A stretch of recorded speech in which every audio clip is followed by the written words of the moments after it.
Glória a Deus, bom dia, paz seja convosco.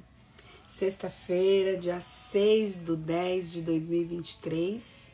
Estou aqui iniciando mais uma chave mestra. Desde quarta-feira eu iniciei o livro de Atos dos Apóstolos, né? Então eu estou abordando aqui ainda o capítulo 1. Hoje eu vou dar prosseguimento ao versículo 6, né? A partir do versículo 6. Deu um branco aqui. Bom dia, pastor Edmilson. Bom dia, Milene. Paz do Senhor. Então, eu vou dar continuidade a capítulo 1 de Atos dos Apóstolos, a partir do verso 6. Eu estou falando ainda da ascensão de Jesus, né? Na quarta-feira eu dei uma introdução ao livro de Atos. Falei quem escreveu, por que escreveu, para quem escreveu, né? Você que não conseguiu assistir a primeira live, entra lá, tá salva aí no meu perfil, assiste. Foi bem interessante, é legal a gente saber, né, esses detalhes. Para quem o livro de Atos foi escrito? Foi para uma pessoa muito especial, para Lucas. E olha só que honra, né? Ele gastou todo o tempo dele para escrever tanto o Evangelho de Lucas quanto o Atos dos Apóstolos. E hoje nós temos acesso a esse material que tem sido tão edificante para nossas vidas. Bom dia, Solange, paz do Senhor. Eu quero fazer uma oração para nós iniciarmos esse tempo, tá bom? E depois nós vamos dar continuidade. Pai, em nome de Jesus, eu me coloco juntamente com cada irmão que já está aqui comigo, Senhor, aqueles que vão estar assistindo depois. Nós nos colocamos diante da Tua presença. E todos nós, Senhor, unanimemente pedimos, fala conosco.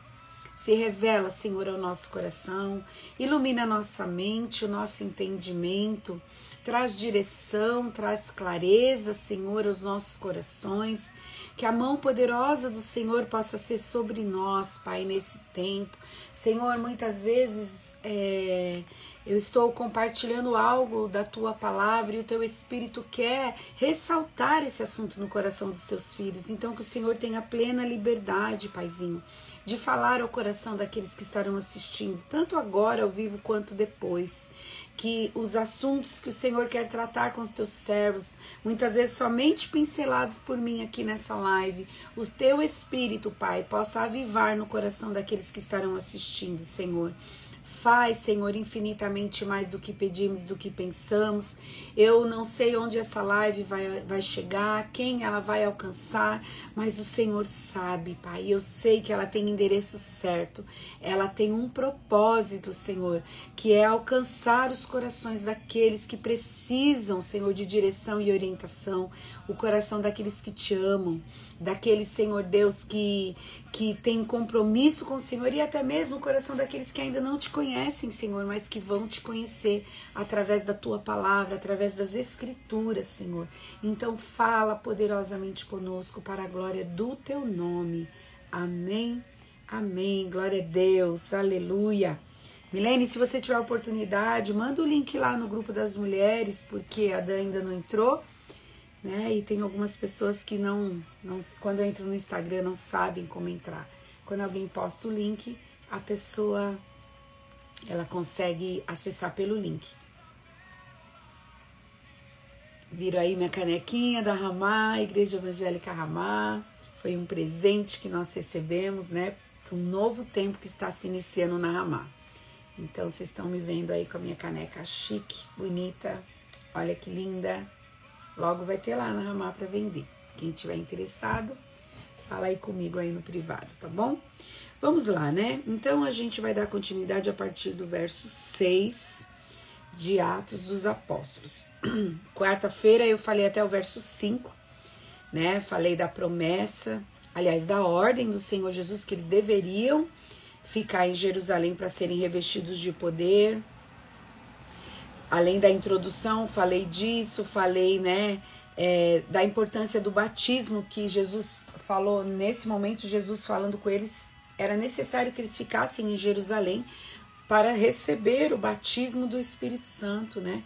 Jesus falou aqui no verso 5, pois João batizou com água, mas dentro de poucos dias vocês serão batizados com o Espírito Santo. Então eu falei um pouquinho do Espírito Santo e vou dar continuidade. Até porque eu falei de algumas palavras que são palavras importantes no Evangelho, no livro de Atos dos Apóstolos. E uma das palavras que eu falei na quarta-feira é a palavra apóstolo, que eu até trouxe um pouquinho uma definição do que é. E a outra palavra importantíssima, né, uma palavra-chave no livro de Atos, é a palavra Espírito Santo, né? Então eu vou dar continuidade aqui a partir do verso 6. Então os que estavam reunidos lhe perguntaram: Senhor, será esse o tempo em que restaures o reino a Israel? Olha só, né? Os discípulos, eles tinham muitas dúvidas, eles tinham muitas perguntas que eles faziam para o Senhor. E essa é uma pergunta que vem perseguindo Jesus desde quando Jesus esteve ali nos 3 anos e meio com eles, ensinando. Em Mateus 24:3, eles perguntam para o Senhor, né? Os discípulos perguntam para Jesus quando acontecerá a destruição do templo e quais serão os sinais da vinda dele e do fim dos tempos. Bom dia, Lilian. Paz do Senhor. A pergunta agora é outra, mas muito próxima da pergunta de Mateus 24, né? Será este o tempo em que restaures a Israel? Porque, gente, vocês imaginam, eles tinham uma promessa de que Deus restauraria Israel. Na mente humana, restauraria o quê? Restauraria o governo, como foi nos tempos de Davi, como foi nos tempos de Salomão. Salomão é o reino conhecido como um reino de paz, né? Então é isso que eles esperam.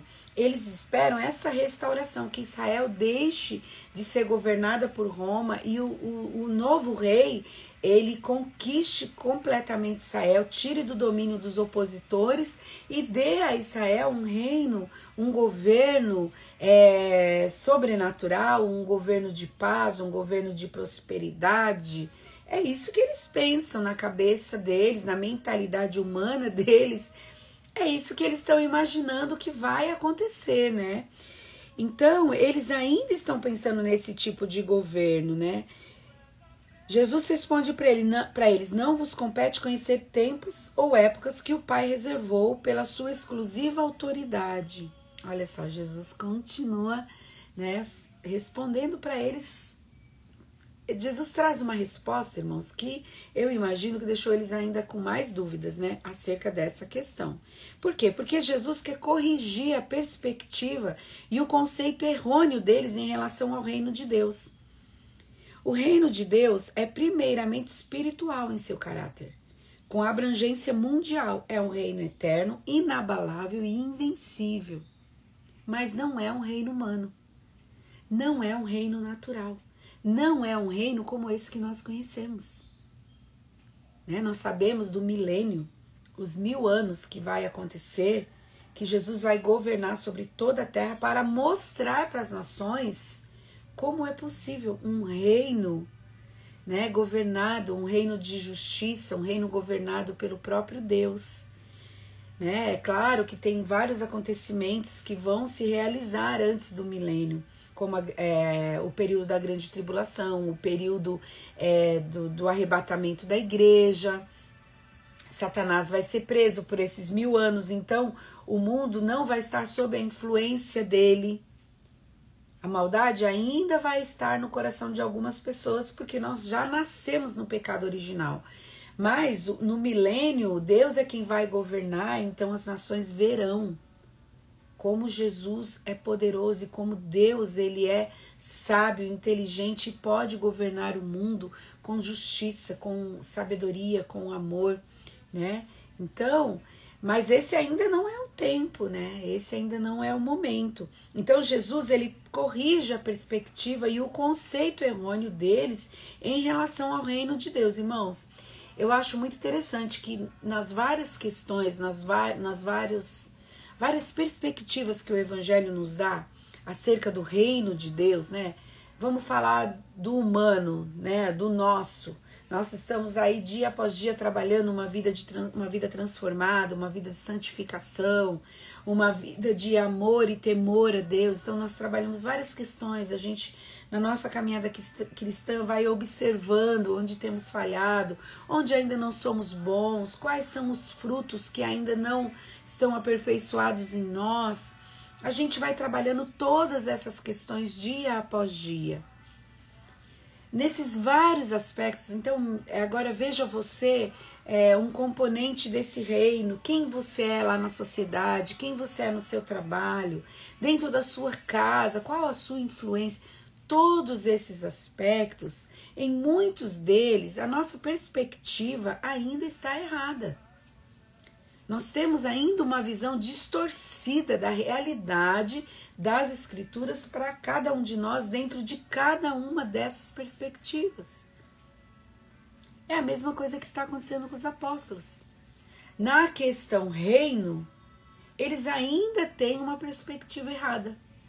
Ainda têm uma perspectiva fora do contexto, né? Da realidade de Deus. Queridos, eu espero que eu esteja sendo clara. Se eu não estiver sendo clara, você pode aí mandar uma perguntinha, né? Ou então depois falar comigo no privado. Mas assim, essa questão da visão errônea, ela é muito comum com a gente. Você pensa, os apóstolos, eles estiveram com o Senhor Jesus 3 anos e meio. Eles viram Jesus, andaram com Jesus, comeram com Jesus, viram os sinais, as maravilhas, os milagres. Você acredita, você imagina na mente deles como eles esperavam que Jesus governasse. Poxa, Jesus multiplicou pães e peixes. No reino de Jesus ninguém passa fome. No reino de Jesus, os pobres, eles têm o que eles precisam. Os pobres de espírito são consolados. No reino de Jesus, a justiça prevalece. O amor, ele é derramado sobre todos os corações. Então, essa era paz, Senhor, Catinha, era um desejo deles. Quem não quer Jesus governando sobre as nossas vidas quando a gente lê os evangelhos e vê a grandiosidade do que o Senhor Jesus fez e praticou? Claro, Jesus é o melhor rei que existe. Não há ninguém que se compare a ele. Então era esse o desejo que estava no coração dos discípulos. Por isso, essa pergunta, né, no verso 6, quando eles falam: Senhor, será esse o tempo em que restaures o reino a Israel? Todos nós queremos isso. Todos nós desejamos isso. Mas o Senhor responde para ele: não vos compete conhecer tempos ou épocas que o Pai reservou pela sua exclusiva autoridade. Não é? Porque Jesus quer fazer o quê? Ele quer alinhar a perspectiva e o conceito dos apóstolos, dos discípulos acerca de reino de Deus de acordo com as Escrituras. Jesus quer alinhar as Escrituras. E muitas coisas, irmãos, ainda não está clara. Muitas coisas ainda não foi revelada a nós. Bom dia, pastora Sônia. Paz do Senhor. Que bom que você está aí.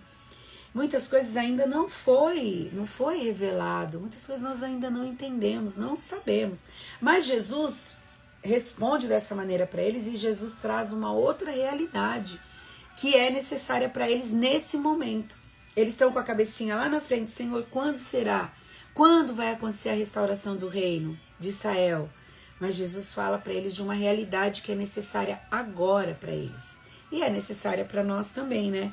Atos 1:8, mas recebereis poder ao descer sobre vós o Espírito Santo, e sereis minhas testemunhas, tanto em Jerusalém, como em toda a Judéia e Samaria, e até os confins da terra.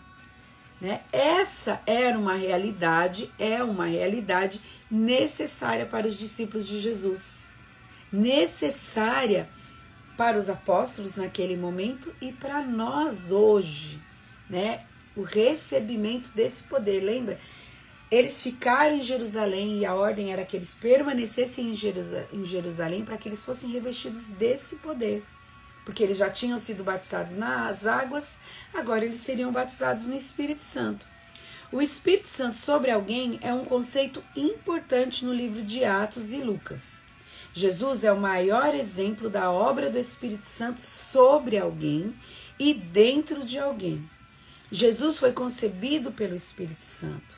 Foi cheio do Espírito Santo depois do batismo nas águas. Olha só. Jesus é o maior exemplo de uma pessoa conduzida, cheia do Espírito Santo. Ele é o nosso modelo. Se ele foi cheio do Espírito Santo, nós também vamos ser. Nós também precisamos ser cheios do Espírito Santo. O Espírito dentro de Jesus produziu o que nele? Produziu o bom caráter. Né? Lucas 2,52 diz assim: e crescia Jesus em sabedoria, estatura e graça, diante de Deus e diante dos homens. Então, o Espírito Santo dentro de Jesus produziu um bom caráter. É a mesma coisa conosco. O Espírito Santo dentro de nós produz o quê? O bom caráter, que é trabalhado pelo próprio Espírito.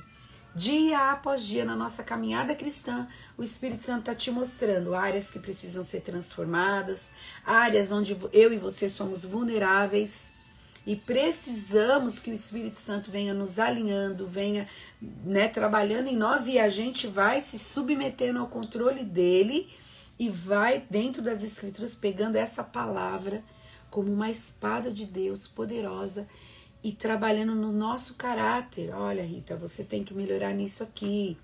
Rita, aquilo ali você fala demais. Você fala, tem hora que você fala, quando você fica nervosa, você solta tudo. Na caminhada cristã, o Espírito Santo tem nos ajudado. Ele tem ajudado você?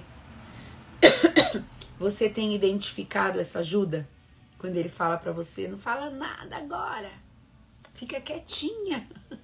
Não fala. Você consegue identificar esses momentos? Eu consigo.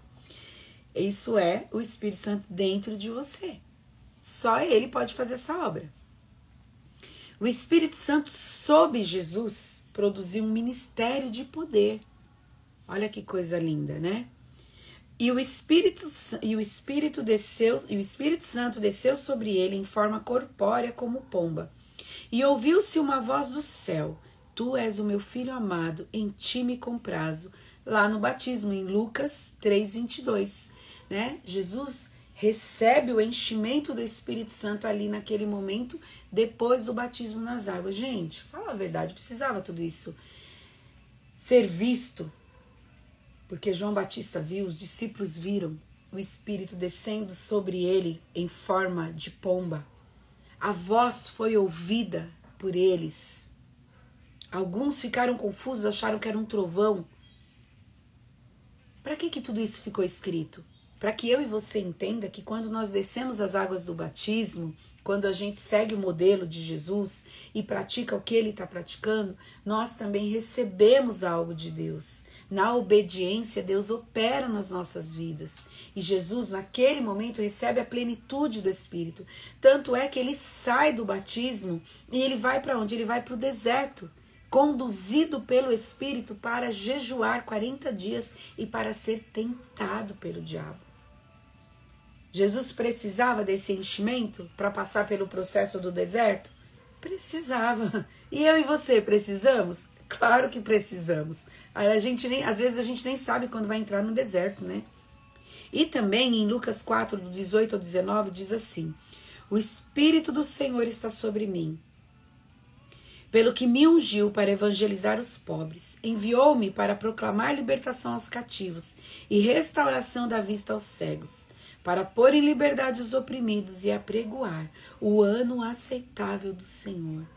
Para viver, para ser essa promessa que foi escrita lá em Isaías, ele precisava do enchimento do Espírito Santo? Claro que precisava. Eu e você, para vivermos as promessas que Deus tem para nós, para vivermos o destino profético que Deus tem para nós, precisamos do enchimento do Espírito Santo? É claro que precisamos. Precisamos desse enchimento, queridos.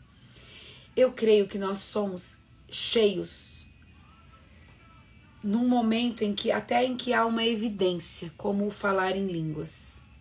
Mas eu creio também que na nossa caminhada cristã há momentos em que o Espírito Santo traz sobre nós uma unção nova, uma unção fresca, para cumprir um determinado propósito, para cumprir um determinado ministério, um determinado chamado. Nós recebemos várias unções na nossa caminhada cristã. Não é só aquele enchimento que você recebeu no dia do batismo com o Espírito Santo. Você precisa entender isso e você precisa buscar isso. Que você pode ser cheio do Espírito Santo naquele batismo com o Espírito Santo, mas você, na sua caminhada cristã, você vai recebendo várias unções sobre a sua vida. E é importante que você, cristão, servo de Deus, que entende o que eu estou falando, busque isso de Deus. Porque para cada missão que a gente é levantado por Deus para cumprir, há uma unção para aquilo. Há uma unção que deve ser derramada sobre nós para executar aquela missão. O Espírito Santo quer derramar isso sobre nós.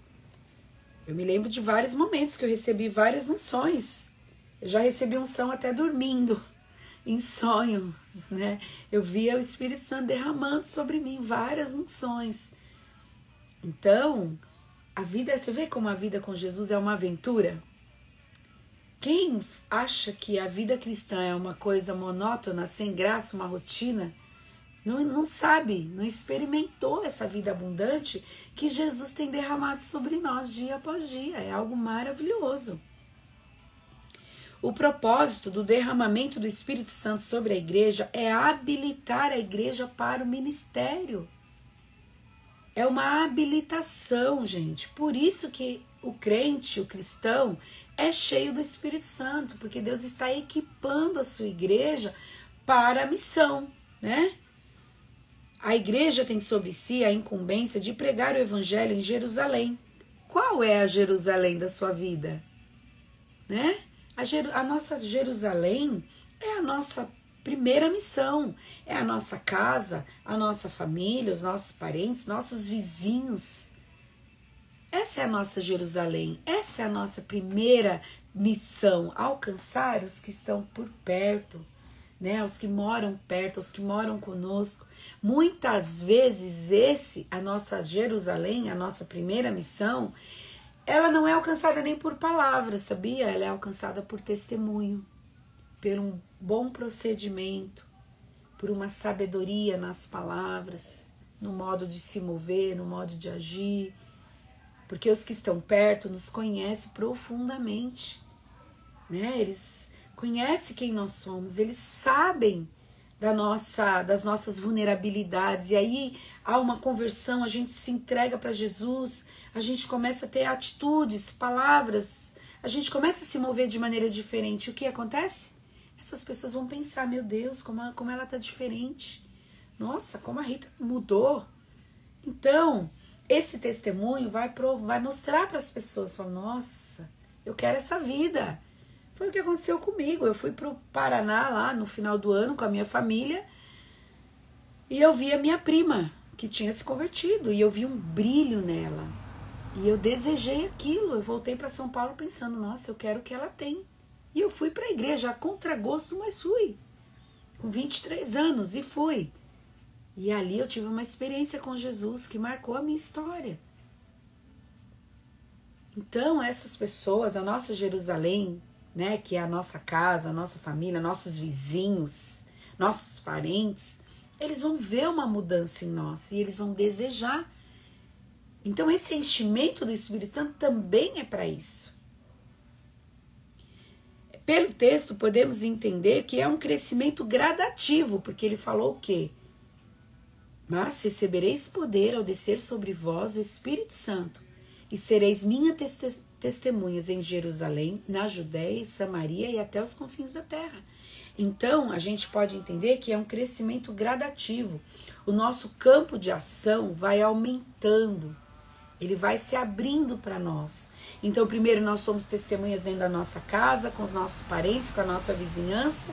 Depois nós somos testemunhas no nosso bairro, né? Nós vamos alcançando outras pessoas que estão ali na nossa Samaria, né?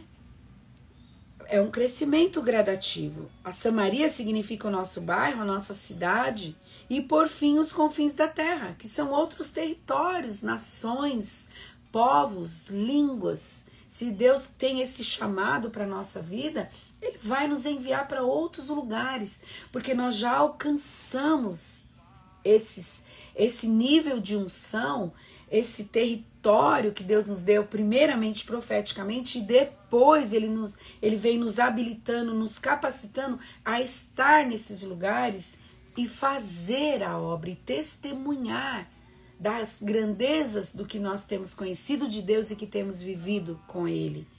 Então é um processo, é uma habilitação, esse enchimento do Espírito que vai vindo sobre nós. Com o passar dos anos, nós vamos sendo mais e mais cheios do Espírito Santo, para que a gente possa alcançar esses territórios, para que a gente possa ser testemunha de Jesus em todos os lugares onde formos, em todos os ambientes onde estivermos inseridos. É necessário que a gente alcance esses lugares, irmãos. Se você já alcançou sua Jerusalém, você fala, tá tudo bom para mim, não preciso de mais nada, queridos. Você não entendeu direito o que Jesus quer fazer, você não entendeu o que Ele está fazendo. Ele tem mais coisas para a sua vida, Ele tem mais coisas para você.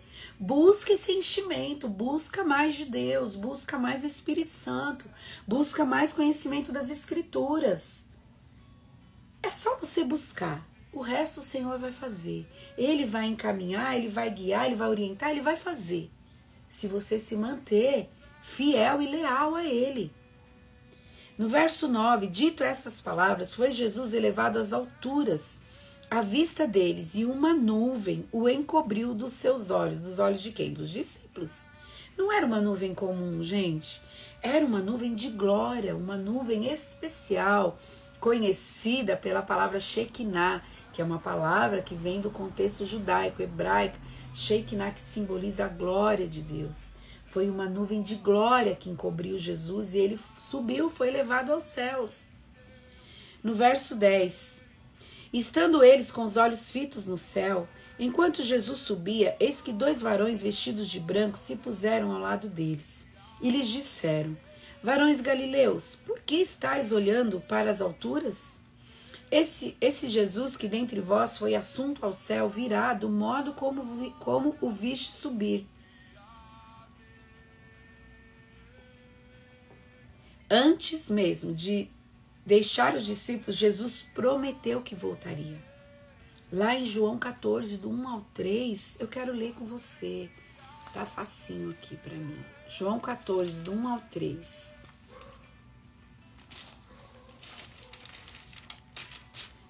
Certo sábado, entrando Jesus para comer na casa de um fariseu importante. Eu tô lendo errado, peraí. João 14. Estava lendo Lucas.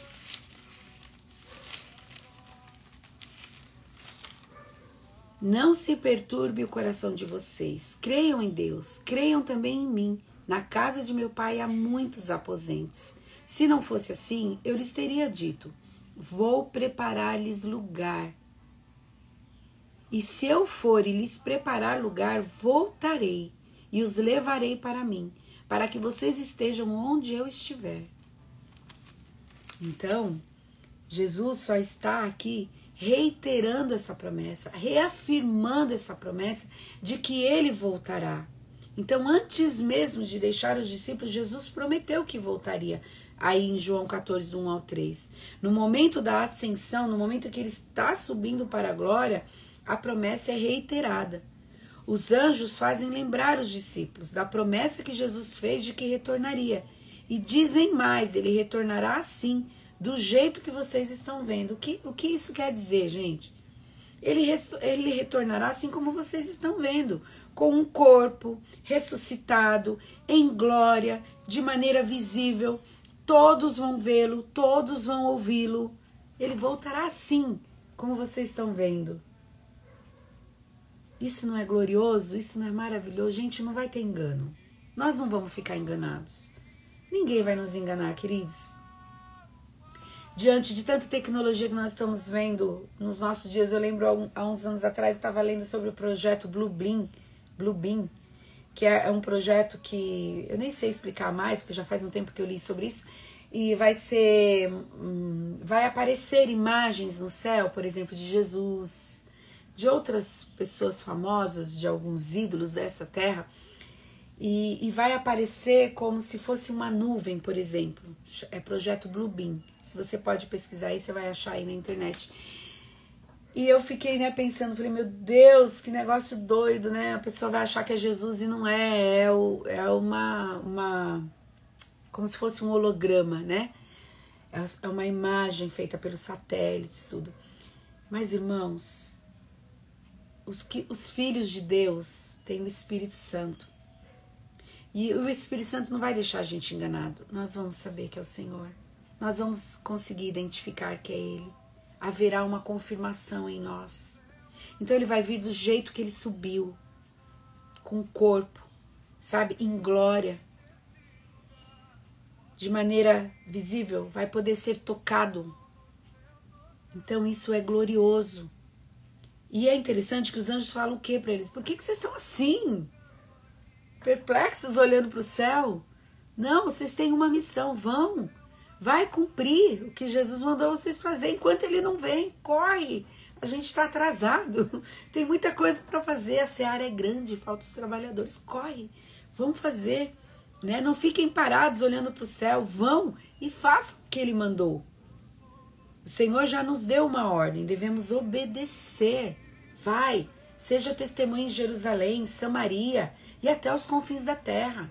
Onde quer que você estiver, fale de Jesus, fale do amor de Deus, conte das grandezas que Deus tem feito na sua vida, influencia os ambientes onde você está inserido, aí no seu trabalho, na sua faculdade. Onde quer que você esteja, traz a glória de Deus naquele lugar. Tá tendo guerra, tá tendo conflito, traga paz, seja um pacificador, seja uma pacificadora. Mostra a diferença de quem é de Deus e quem não é. Lida com as questões de maneira sábia, inteligente, né? Bem-aventurado aquele servo a quem o seu Senhor, quando vier, achar fazendo assim. Mateus 24, 46. Feliz é o servo do Senhor, que Jesus vai chegar e encontrar ele obedecendo, ele praticando o que aprendeu, praticando as escrituras, aquilo que ele vive no Senhor. É bem-aventurado, é feliz essa pessoa. A promessa de retorno deve afetar nossa maneira de viver, trazendo um alinhamento à vontade de Deus. Gente, olha, até agora nós já falamos do Evangelho de Mateus inteiro, falamos das maravilhas que Jesus fez, falamos da sua morte, falamos da sua ressurreição, e agora estou falando de Atos, o início da igreja. Até agora tudo que Jesus falou se cumpriu. Você acha que não vai acontecer a volta dele? Você acha que ele está demorando? Que ele está tardando? Não, Jesus tem o controle de tudo. Ele não perdeu o controle de nada. Ele vai voltar. E essa verdade precisa estar gravada no nosso coração ao ponto de mudar o nosso posicionamento, ao ponto de mudar a nossa história, de nos direcionar àquilo que Deus tem, àquilo que Deus quer, a nos levar à obediência ao Senhor. Amém? Então voltaram para Jerusalém do monte chamado Olival, que dista daquela cidade tanto como a jornada de um sábado. Quando ali entraram, subiram para o cenáculo onde se reuniam Pedro, João, Tiago, André, Filipe, Tomé, Bartolomeu, Mateus, Tiago, filho de Alfeu, Simão, o Zelote e Judas, filho de Tiago. Todos esses perseveravam unânimes em oração com as mulheres, com Maria, mãe de Jesus, e com os irmãos dele. Olha aí, né? Alguns que pensam que Jesus não tinha irmãos, tinha sim. Eles, né, estão aí, junto com a lista dos apóstolos, dos discípulos de Jesus. Do Monte das Oliveiras, eles vão para Jerusalém. Entendemos pelo texto que havia um lugar específico que eles se encontravam para orar e adorar. Este lugar era o cenáculo. O cenáculo é uma sala, né, um lugar reservado. No verso 13, que eu acabei de ler, encontramos a lista dos apóstolos de Cristo. A oração fervorosa e persistente é um destaque em Atos dos Apóstolos. Enquanto esperavam o revestimento de poder, perseveravam unânimes em oração. Perseverar unanimemente é uma característica da igreja primitiva. Sempre que eles se reuniam, estavam em unidade e harmonia com Deus e entre eles mesmos. Nós vamos falar bastante disso no capítulo 2, no capítulo 3, no capítulo 4 e 5. Essa é uma evidência da igreja primitiva. Eles estavam sempre juntos em oração, sempre unidos. O acordo deles era um acordo espiritual e prático, não apenas teológico. Eles partilhavam suas vidas, posses, seu tempo, alimento. Eles se reuniam sempre para orar, revelando não somente o relacionamento que existia entre eles, mas uma dependência do cuidado de Deus, né? Então, essa é uma característica do livro de Atos. Porque nós estamos aqui falando da fundação da igreja, do início da igreja. E essa é uma evidência, uma característica importante da igreja primitiva e que precisa acontecer conosco. Eu imagino, irmãos, eu não tenho essa ilusão de que a igreja de hoje vai ser exatamente como a igreja de Atos. Mas os pontos positivos, as coisas boas, né, os bons exemplos, os bons modelos precisam ser praticados. A Bíblia diz que se você diz que ama a Deus e não ama o seu irmão que você vê, você é mentiroso. Para estar juntos, a gente precisa ter as mesmas ideias, os mesmos... A gente não precisa ser igual, mas a gente precisa estar em acordo, né? Amós 3,3 diz o que andarão dois juntos se não estiverem de acordo. A gente precisa ter o mesmo alvo, o mesmo foco. Só Jesus faz isso. A juntar pessoas de nações diferentes, de ideologias diferentes. Jesus coloca todo mundo junto e por causa de Jesus nós olhamos para o alvo, que é Ele, e seguimos juntos para alcançar um propósito. A gente vê isso com os apóstolos, pessoas tão diferentes, de lugares diferentes, de ramos diferentes, mas por causa de Jesus eles se uniram, estão aqui, tendo uma vida em comum, né? Comum entre eles, no partir do pão, nas ideias, no alvo, nos propósitos, e isso fez toda a diferença na vida deles e na vida daqueles que foram alcançados por eles. O Senhor Jesus também falou que nós seremos reconhecidos pelo amor, o amor uns pelos outros. Se não houver amor entre nós, como é que nós vamos alcançar o de fora? Como é que os de fora serão alcançados se nós não nos amamos? Irmãos, nós precisamos urgentemente que o Espírito Santo haja nos nossos corações trazendo esse alinhamento. Que a gente deixe as diferenças para o lado e olhe para Jesus. E por Ele, para Ele, a gente siga em frente obedecendo as Escrituras. Nós devíamos lutar com toda a nossa força para que as diferenças caiam por terra. Nós podemos ter ideias e pensamentos diferentes, mas quanto ao propósito que Deus tem para a nossa vida e para o chamado que Ele tem para nós, para a sua igreja, nós temos que ter uma mesma visão, um mesmo alvo, um mesmo foco, que é o que as Escrituras deixam escrito para nós. Amém? Queridos, eu tenho certeza que ainda vou falar muito desse assunto aí no capítulo 2, no capítulo 3. E então eu vou parar por aqui, porque já deu o meu tempo. Eu quero orar por você, né? Quero te agradecer, você que está aí comigo ao vivo, né? Marcinha, paz do Senhor. Paz do Senhor, a pastora Andréia, que eu vi que entrou aí, algumas pessoas. O meu primo Sérgio, a Daísa, a Eva Dantas, paz do Senhor. Queridos, quarta que vem vai estar comigo a pastora Vani, é uma querida, lá do Rio de Janeiro, conheci aí, ela foi aluna do Chamar, a gente esteve juntas um tempo fazendo um trabalho. Ela é uma bênção, uma escritora. Gente, vocês vão ver como o mover de Deus é especial na vida dessa mulher. Depois vou trazer o esposo dela, o pastor Moisés. Eles têm um chamado maravilhoso, eles são fundadores de igrejas. Eles fundam as igrejas, começam o trabalho, preparam pessoas. depois deixa pessoas ali para cuidar daquele lugar. Nossa, e o trabalho que ela faz, bom dia, querida. E o trabalho que ela faz, ela é uma escritora e ela é uma pessoa que ela promove, levanta novos escritores. É algo muito especial, gente. Vocês vão ver que coisa linda que Deus faz na vida da pastora Vani. Ela vai estar comigo aqui quarta-feira fazendo a live, tá bom?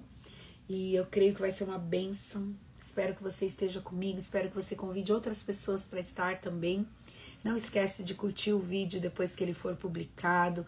Comenta, envia para outras pessoas, tá bom? Isso me ajuda a divulgar a live, né? A divulgar a chave mestra. E o Instagram entende que o material é legal, que as pessoas gostam do material. Deus abençoe, quero orar por você e logo depois já estarei encerrando, tá bom? Pai, em nome de Jesus, eu te louvo e te agradeço por esse tempo. Te agradeço, Senhor, pela tua palavra que não volta vazia. Com certeza, ela vai operar, Senhor, nos corações que estarão assistindo depois, nos irmãos que já estão assistindo agora. Que o Senhor, Pai, traga sobre a vida de cada irmão, cada irmã que está assistindo nesta manhã, os que vão assistir depois, essa transformação tão necessária, Pai, para os dias de hoje, para o destino profético que o Senhor tem para a vida deles. Abençoa, Senhor, cada irmão, cada irmã, que essa palavra não volte vazia, que ela cumpra todo o propósito que o Senhor tem na vida dos meus irmãos, Pai. Que haja também um derramar do Espírito Santo sobre a vida deles, Pai. Um enchimento do Senhor para a vida deles, Pai, para aquilo que o Senhor tem para eles. Senhor, que eles sejam testemunhas do teu nome, que eles sejam testemunhas das grandes obras que o Senhor tem feito na vida deles, Pai, em todos os lugares onde eles estiverem. Que eles mudem as atmosferas, que eles tragam influência nos lugares onde eles estão inseridos, Pai, nas casas, nas faculdades, Senhor, nas universidades, no trabalho, onde quer que eles estejam, Pai, as atmosferas sejam transformadas por causa da sua glória que está sobre a vida deles, Pai. Em nome de Jesus, Senhor, abençoa os teus filhos, dá a eles um final de semana abençoado, cheio da presença de Deus. Que, Senhor, os teus filhos sejam surpreendidos com o teu poder. Se há no nosso meio pessoas que estão enfermas, que elas sejam curadas. Que esse derramar do Espírito, que esse enchimento do Espírito Santo, Pai, seja sobre a vida deles, Pai, para curar, para restaurar, para alinhar. Em nome de Jesus. Amém. Amém. Glória a Deus. Bom dia, Deus te abençoe. Uma sexta-feira cheia da presença de Deus, na doce paz do Senhor. Amém? Deus te abençoe, queridos.